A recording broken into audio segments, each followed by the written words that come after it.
Apple purges rival audio products ahead of AirPods Studio announcement. Spotify rolls out search by lyrics feature. Gmail to get new icon as part of G Suite rebranding, and more in today's news on tech.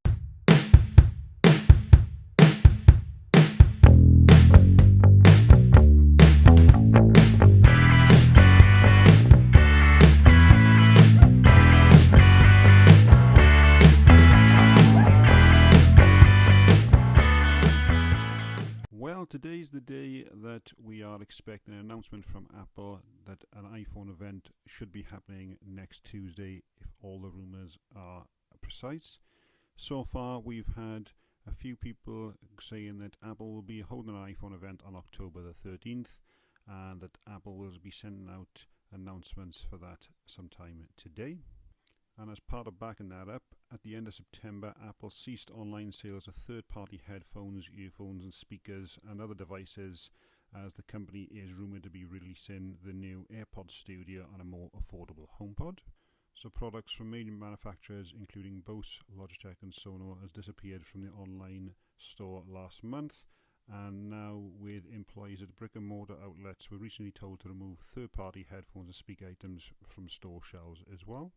This isn't unusual, and Apple has previously done this when they are ready to release a new product that will rival some third-party ones that they also sell. Apple's custom silicon T2 compressor is currently present in Intel Macs and are vulnerable to an exploit that could allow hackers to circumvent disk encryption, firmware passwords, and the whole T2 security verification chain, has been noted by a security researcher. In a blog post, the security researcher Niels Hoffman claims that because the chip is based on an A10 processor, it's vulnerable to the same checkmate exploit that's used to jailbreak iOS devices, and that the exploit cannot be patched. According to Hoffman's, the exploit can also bypass the remote device lock-in function, so activation lock, that's used by services like MDM and Find My.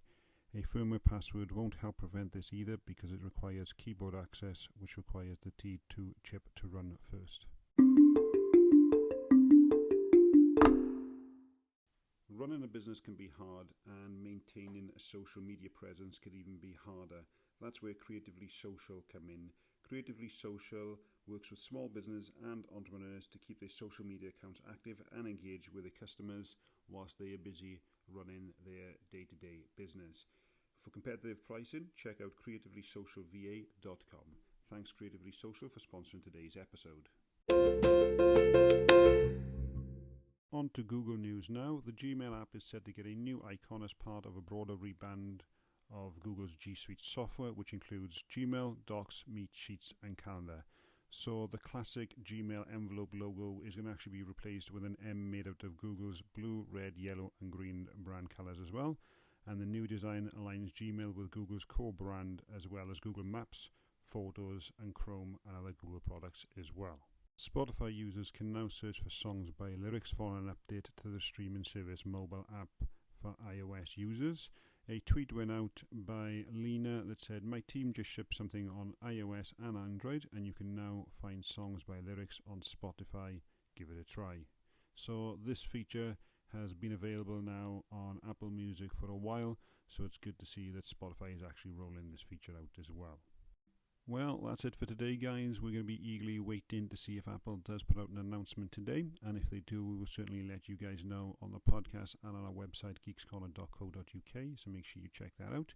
If you haven't subscribed to our YouTube channel, links are in the show notes below as well. Make sure you check that out as well, and take a look at our new video comparing the Google Pixel 4a 5G and the Pixel 5 to see what is best for your money. Thanks for listening, and I will catch you on the next one.